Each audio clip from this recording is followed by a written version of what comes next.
far as this 2G is concerned, what's important about it is first the size of the loss to the nation, which is $40 billion. And then the second is the size of the bribe, which is about $12 billion. And third is that national security has been compromised by a deliberate action of several politicians. And so now the country is in danger.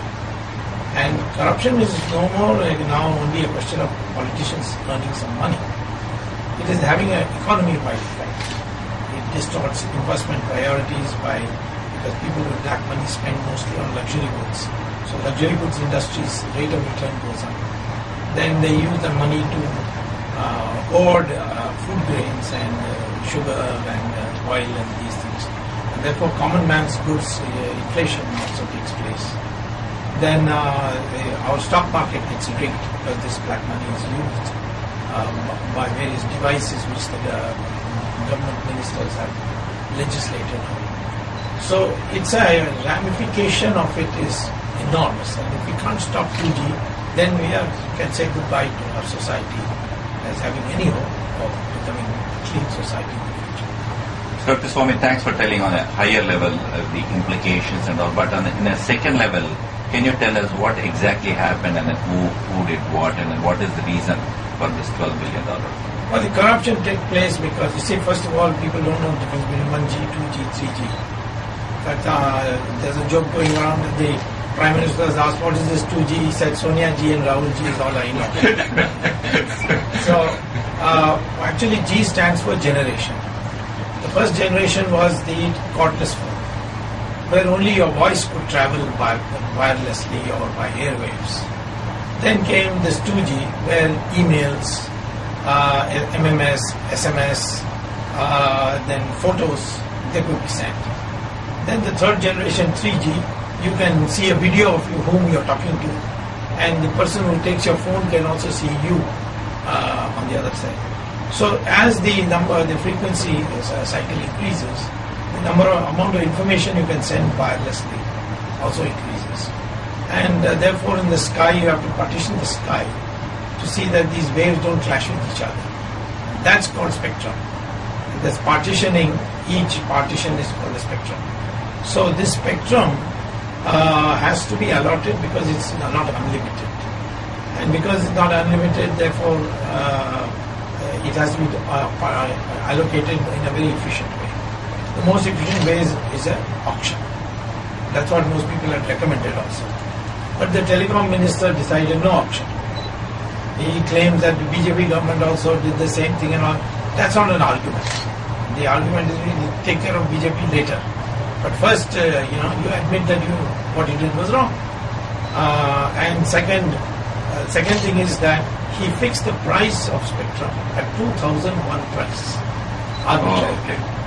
And that is 1/10 the price in 2008. So that's where this $12 billion difference. And $40 billion. $40 billion. And of course, he didn't do it alone because the Manmohan Singh government cabinet had decided that the finance minister and the telecom minister would jointly decide, and not the cabinet. Cabinet will not decide this. And the finance minister then was Chidambaram. So Raja is in jail for fixing a low price of 1/10 the market price. Then Chidambaram was also equally guilty. So I filed a petition, and which has been heard already and now posted for 24th August when I return back. And so this is that. And the third thing is the fact that the Home Ministry advisory was that no one should be allowed to do any business with two companies, Etisalat and Telenor, because Etisalat is connected with Dawood Ibrahim and ISI, and Telenor is connected with the Chinese People's Army. So the Home Ministry had objected to any economic transaction.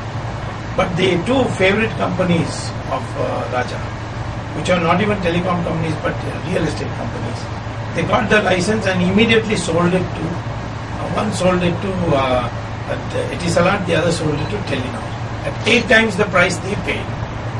So already it got proof that that the market could have afforded 8 times more, if not 10 times, as I am saying.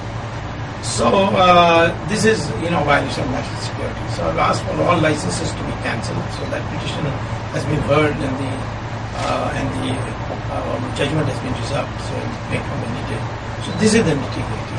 So where do you derive the strength? Because typically in Tamil Nadu, to fight against the whichever government, state government is, it's a very courageous effort, and then at the same time you're also working on the cases against the UPA government, which is another bigger thing. So where did you get the strength and courage to do these things? Well, you have to have spiritual commitment, have faith in God, and so far I've always succeeded.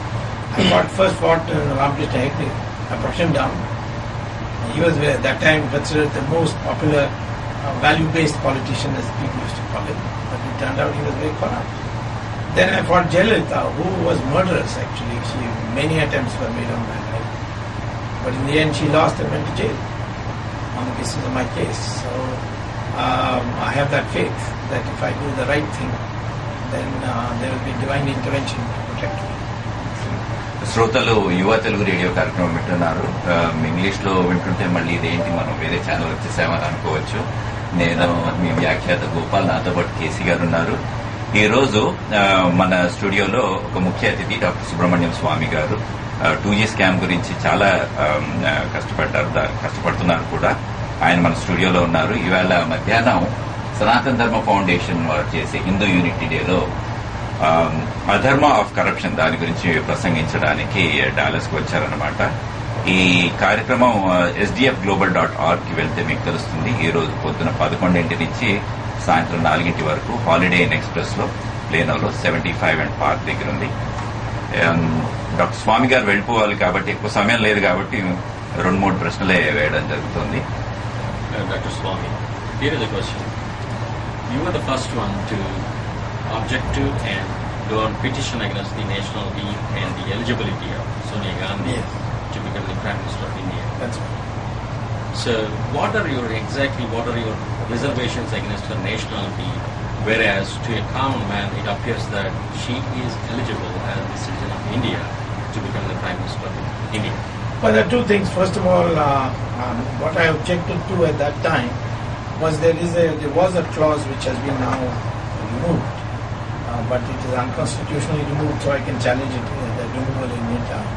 It was a proviso to Section 5 of the Citizenship Act, which said that any foreign citizen becoming a citizen of India would be subject to the same restrictions and regulations which an Indian becoming citizen in that foreigner's country is subjected to. So if an Indian becomes an Italian citizen, he cannot become Prime Minister. You have to be born. So therefore it applies to Sonia that if she becomes citizen of India, she cannot be Prime Minister. So therefore I went and petitioned the President. The President was convinced. He also had a lot of additional data. And on that basis of that material, he had invited her on 17th May at 5 p.m. to come and state the claim for forming the government. Then at 3:30 he wrote her a letter saying, I will receive this complaint and I'm going to refer it to the Supreme Court and the Election Commission. And you may please wait till then, till that whole thing. I cannot invite you to form a government till this is clear. But if you want to meet me, you can come not today at 5 o'clock as it originally given. That appointment is cancelled. You can come tomorrow morning at 10 o'clock. So next day when she went, she met him alone and she kept Manmohan Singh outside. And they had some discussion. And then she called Manmohan Singh in and told the President, now I will have to go through the same process. She had definitely intention to wanting to become Prime Minister because she had submitted 340 letters of MPs supporting her. And that included a letter from her saying, I, Sonia Gandhi, elected from so-and-so, hereby propose the name of Sonia Gandhi for Prime Minister of India. So, therefore, she wouldn't have signed that unless she had an intention. So, earlier on also in 1999, she had gone to the President saying she had 272 MPs. It turned out she didn't even have 230. So, that was the thing. And there is also a fault in her citizenship application itself, where they've asked her whether you have renounced your Italian citizenship. And she said, she's written on it, not applicable. Not applicable. That means she has not answered it. Why she has not answered it? Because she has not yet renounced. Okay. Here is one more question that follows this. The question is about people in India, most of the people see you as a crusader of the anti-corruption activities in politics. So during the last 6 years, during the regime of Y.S. Rajshekar Reddy in Andhra Pradesh, there have been very serious allegations about the abuse of power, Yes. crony capitalism, Yes. and abuse of exchequer, and nepotism. And with all this, there is your favorite point of proselytization. Yes. So there have been cases and allegations of conversion into Christianity, Yes. and church being run as a state-aided organization in Andhra Pradesh. And as you know, the magnitude of corruption charges on Dr. Y.S. Rajshekar Reddy and his son are almost to the tune of what has happened in Tuji's camp. Yes. So it just occurs to me why it never caught your attention. See, the problem is that I am today a private citizen.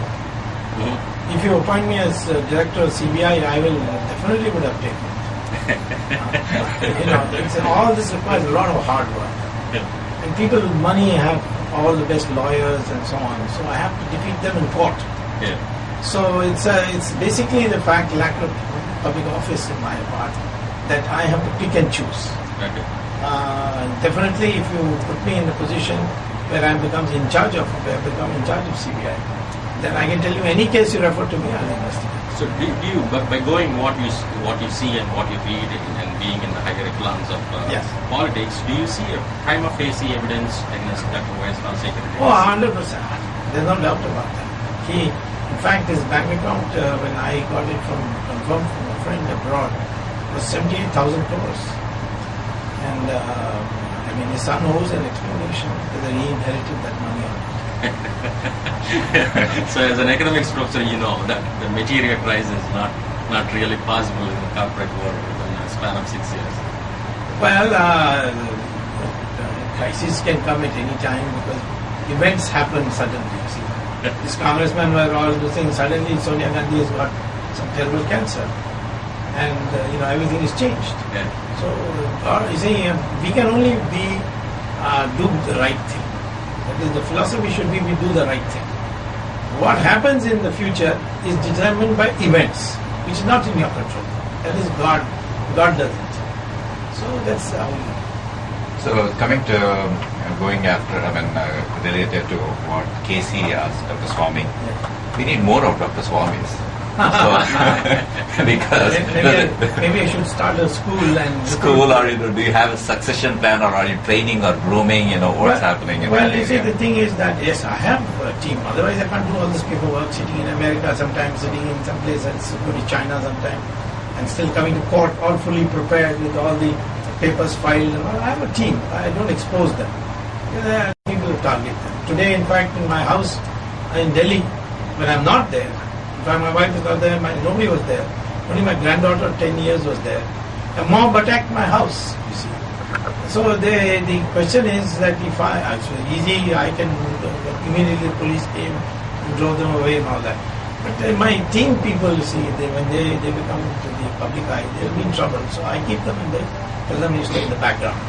So I think one of the things I have started is a new television station. Called KrishnaTV.net, which if you go to the website you can see its details, where I propose to take out things from our Ramayana, Mahabharata, etc. and put it in modern language, both in Tamil and English, later on in Hindi, and then of course other languages. I can of course never compete with ETV where they have done every language, but the fact is that I want to do that. That's one way, prepare the masses. Second is, I am seriously thinking maybe next year, that is the end of next year, that I should start an institute and recruit 100 people every year and put them through a 4-month course on how to do RTI, how to file a case, how to argue a matter, how to deal with the police, and how to collect money without being called corrupt, All this, because you need money, but you need to have it clean.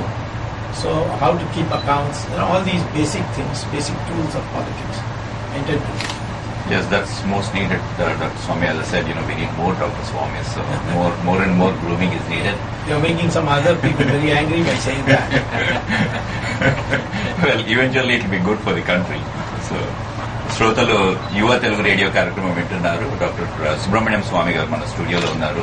సనాతన ధర్మ foundation చేసేవారి Hindu unity day 4వ Hindu unity డేలో అధర్మ of corruption గురించి మాట్లాడడానికి వచ్చారు. Hindu unity day ఈ రోజు పొద్దున్న 11 నుంచి సాయంత్రం 4 వరకు ఉంటుంది. దాంట్లో డాక్టర్ సుబ్రహ్మణ్యం స్వామి గారు మాట్లాడతారు. అధిక వివరాలకు sdfglobal.org వెళ్ళొచ్చు. తర్వాత కేసీ గారు ఒక క్వశ్చన్ అడుగుతాం, తర్వాత మళ్ళీ బయలుదేరే సమయం అవుతుంది. Dr. Swamy, this is about the Hindu identity. Yes. What's happening is whenever I come across some people, they say that I know that they are practicing Hindus, but they say they are a spiritualist or they are a universalist, or people are scared of using the H word, the Hindu word. Yes. So I would like to find out what you think about it, what are the repercussions, and then what can we do to undo it, because if there's no proper identity, I think the future generations will have an impact on that. See, what happened in the 18th and 19th century is that Aurobindo, Ramakrishna, Vivekananda, then Swami Dayananda Saraswati, not the present Tamil one, but the Gujarati one, they all, Swami Sradanand, these people mounted a huge campaign to drive the British out. And they got tremendous mobilization. So the British came to the conclusion that this Hindu religion, is over 80%. And these sadhu sannyasis are held in respect. So we should not allow them to be able to mobilize the Hindus. We must keep them divided on caste, religion, this thing, language, and all that. So therefore they wanted to create a new concept. They brought in this concept of secularism. Unfortunately, Jawaharlal Nehru swallowed it. And soon secularism meant not proudly proclaiming your religion. You may not be against Muslims, you may not be against Christians, but you should not even say, I'm proud to be a Hindu. So this kind of thing continued, got introduced in the books. Then the problem became that communists became very influential in the 50s and 60s of India, particularly up till the 70s. So the communists hate religion. So therefore what they do is, anyone with any inclination to religion, they ruin their careers because they became placed in very important positions. University, if they knew you are a Hindutva man, or if you went around putting a tika, then you will not get your academic positions, and you will not get promotion if you are already there. So this became that for career interests you have to hide your Hindu. So today a kind of self-consciousness, feeling of shame is there to say, I am Hindu. I am proud I am a Hindu. I want to change that. And that's why I am campaigning. Why Hindutva doesn't mean that you have to be against any other religion, but how you must imbibe our concepts. Excellent. And Dr. Swamy, one last question. I would like to tell our listeners a little bit about your efforts in opening up the Manasa Sarovar Yatra website for all the yatris or devotees. Yes. Well, it all began because when the Janata came to power in 1977, Morarji Desai became Prime Minister. And he was known as a very anti-Chinese person. At that time, I was already an expert on China. I spoke the language. I was a professor at Harvard. I was a professor at IIT. I wrote many books, and I was known as a China scholar. So one day Morarji asked me, how do you deal with China? So I said, first of all, Indira Gandhi favored Russia, the Soviet Union, over China. We are supposed to be a non-aligned country. Why we should favor any country? So make it clear to China that in the war, because that time the conflict between the Soviet Union and China was very, very intense. They even had border conflict, firing and all that along the Usagi River. So I said to him, let's make it clear to Chinese that in their fight with Russia, we will not take sides. So Morarji said, will you go and convey this? That's how I went. And the whole policy changed. The Soviet Union was very angry. And that's how my influence in China got established. Then in 1981, Deng Xiaoping, their top minister, invited me. And at one stage he said, in the end, is there anything I can do for you? So I said, is there anything you want that is left unsaid? So I said, yes, I have always wanted to visit Kailash Mansarovar, but you have closed it. So he didn't know what Kailash Mansarovar was. So he asked his officials who were sitting by, and they said, they described it. Then he said, why are you interested? I said, I'm interested because I'm a Hindu. And that is the highest, you see. It's a place where everybody wants to go.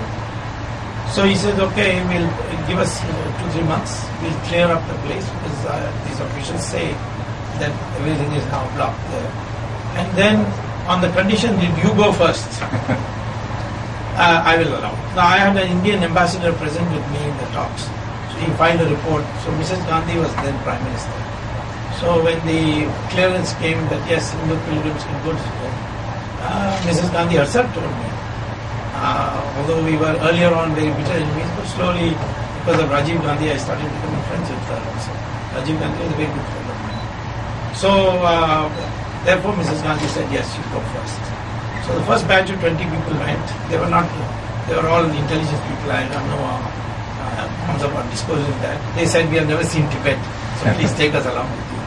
So 20 people went. The Chinese knew they were intelligent people. They tried to tell me, please keep it secret, but when I crossed the border, and the Chinese knew already. So I went to Kailash. It's a beautiful place, and Mansarovar is such a pleasure to be. I would advise every Hindu. At least now the traveling is much easier. Yes, there are some. And if you can't walk, go to Nepal and take a helicopter. You see? So there is, it's Shiva's place. So one day I hope I can persuade the Chinese to give it to India completely. That will be great, Dr. Swamy. And Dr. Swamy, once again, thank you very much for taking your valuable time. I know you have a very busy schedule ahead. You'll be participating in this Hindu Unity Day organized by Sanatan Dharma Foundation in the Holiday Inn Express today. And I know that you'll be talking about adharma of corruption. So, listeners, if any one of you are interested to listen to Dr. Swamy, you can go to the Holiday Inn Express